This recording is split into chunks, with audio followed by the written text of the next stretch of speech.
Hi everybody. Boy, it looks really blurry. And I've cleaned my camera off. I don't know exactly what's up, but we'll just kind of go with it. I don't know. I wanted to talk to everybody about the full moon that's coming up, which is Friday night. Well, actually, it's um, not Friday night, February 9th. It's actually early in the morning on February 9th, which means it is February 8th, the evening of February 8th, and the early mornings of February 9th.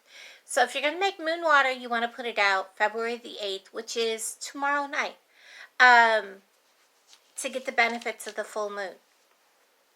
There's a lot of people saying it's a super moon, and that kind of depends on your beliefs, if you're kind of relaxed on when supermoon is. And we'll get into that here in a minute.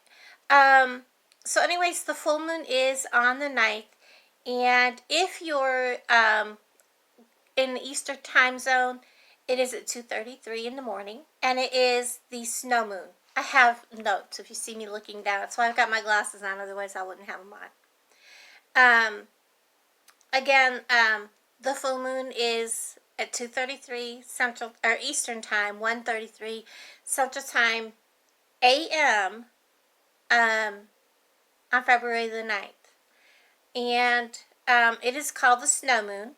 And according to the Old Farmer's Almanac, it is called the snow moon because in the mid northern latitudes, like the U.S. areas, that's when the weather tends to be the coldest and the snowiest, which kind of makes sense.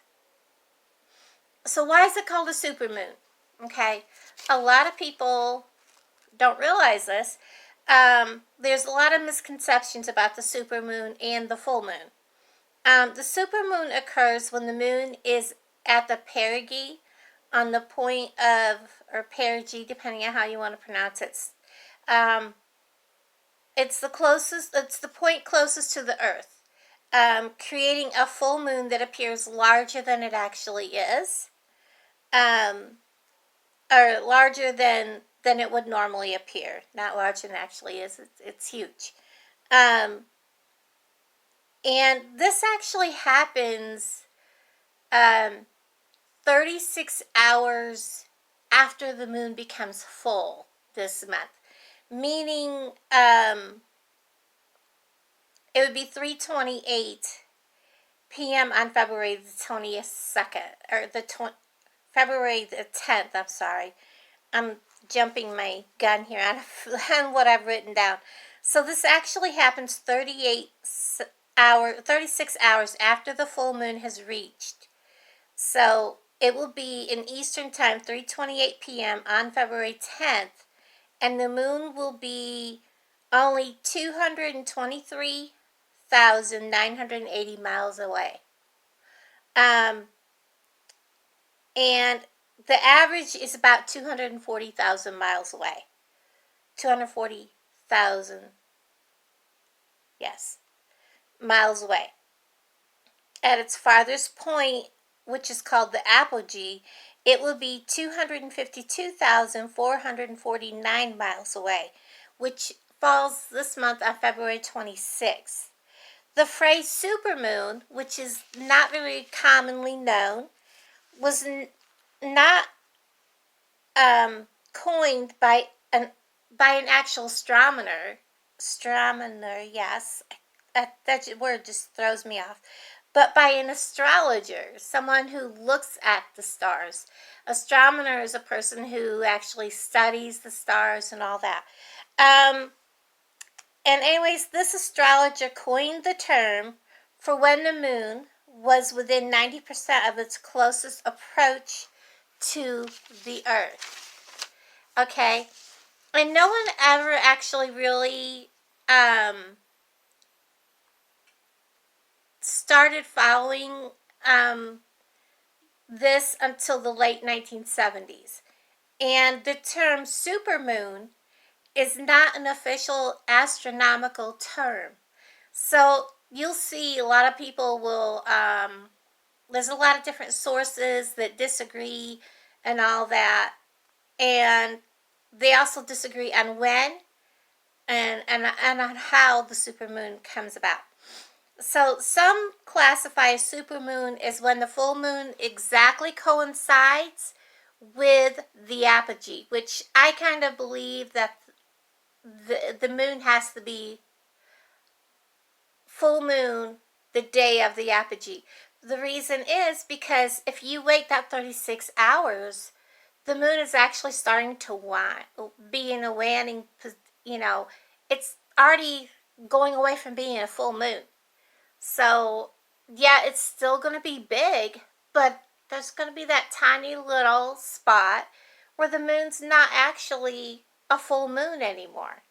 So, in my eyes, it's not truly a super full moon. Okay, does that make sense? So, there's some people who believe like me, and there's others that are more relaxed and believe that, okay, February is a super moon and so is May, where March is an actual super moon and so is April. So some people believe we have 4 super moons in a row, and some people believe there's only 2 super moons, which the true 2 super moons are going to be in March and in April, because they will be during when the moon is in actual apogee with the earth, and they'll be full on the same day that they are at the actual closest point during the real true full moon, if you're following me. On February, the actual apogee point is within 36 hours after the moon has become full, and the same with May, if that makes sense. I'm getting notifications over here. D-Dog Vlogs just posted something. So if y'all are seeing this, that's what that white is over here. So anyways, so you'll see some people are more relaxed on their concepts. And I'm not going to say who's right or who's wrong. It's just, to me, I'll say, okay, yeah, we're having a super moon this month. But to me, it's not a true supermoon because the moon's already starting to wane, if you understand where I'm coming from on that. So, about the snow moon, let's get back to that. Moonrise will be for Eastern Central Time. I'll do that because most people will figure their time zone by Eastern Central Time. Is at 4:41 on February the 8th, which is tomorrow night, and sets at 7:27 on the 9th.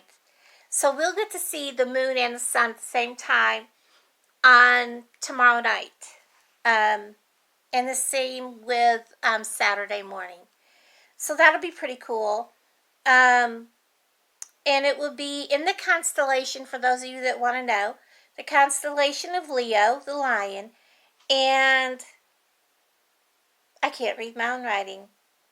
And since it will be between the star Regulus, which is the brightest star in the Leo and Castor and Pollux, which are the brightest stars in the constellation Gemini, the twins, and will be to the right of the moon, okay? So that'll give you something to look for. And also, if you look to the south, you will be able to see Virgo. And the brightest star you will see is Spica, I think it's Spica. Then to the north, you will see the Big Dipper, which the Big Dipper will appear to be upside down, and it will be pointing to the Polaris, the North Star. And if you look to the horizon, if you can see the horizon, you will see the brightest star, Capella, in the constellation Augura. I'm going to get these wrong. I know I am. Don't shoot me. On February 10th, Mercury will be visible after sunset.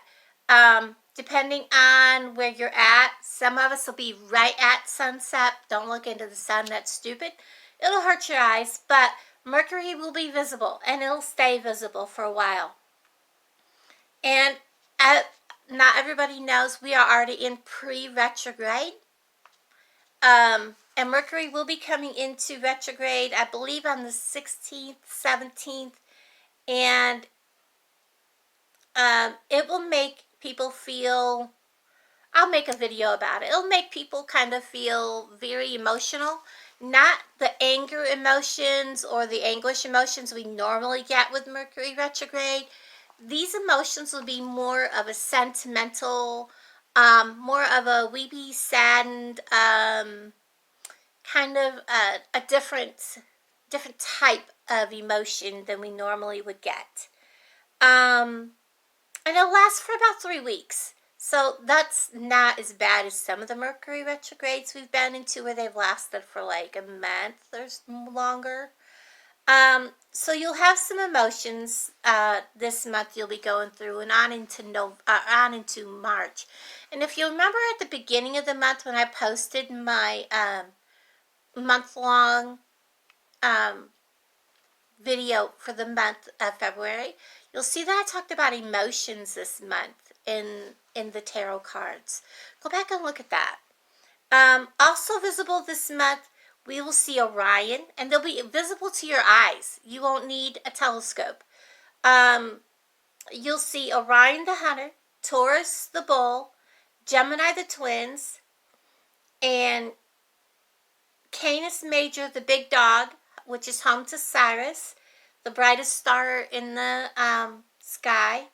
And all three of these are going to be bright, not bright enough not that the moon, the full moon, will not be overwhelming them. So even in urban areas. So there you have it. A quick little overview. I know I kind of stuttered and hiccuped and all that and stuff during the video. I'm sorry about that. I have been working on getting my and as you see my lights behind me, I kind of have made myself a little sanctuary. I have my record player. Wow, it's like really dark. Setting here next to me. And my tree is down. I just made myself do it. It felt good to get it down. Felt good to get it over with. And I've been working at clutter. And I'm not one of those people that sits there, okay, this spot I'm going to work on it.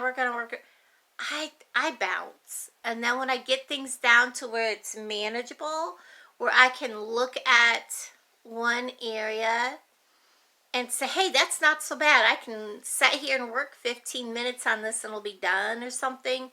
I'm not saying really 15 minutes to clean something. But I can walk up to something, bloop, bloop, bloop, bloop, bloop, and it's clean and it's done. I can do it. But if it's overwhelming me, no, I can't do it. So I kind of like walk through and pick up, and take the things and put them away as I go. And I'll walk back through and make another circle and put them away as I go. And it's crazy. I know it's odd the way my brain works, but it's just me. But anyways, I wanted everybody to kind of get an idea about the supermoon for this month.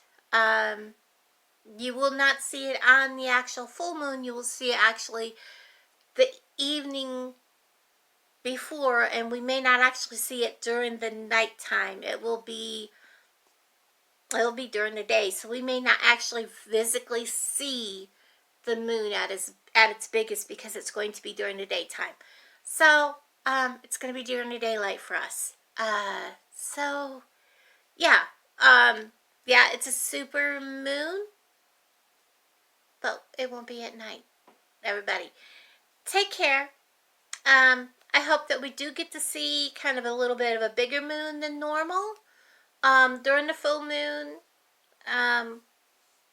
which it should be because it is going to be closer to Earth. But the really big moon is going to be in March and April. So watch for those. It'll be fantastic. I wish I had a camera that would take really good pictures of it. And really good video of it, but I don't. So everybody, have a good day. Bye-bye.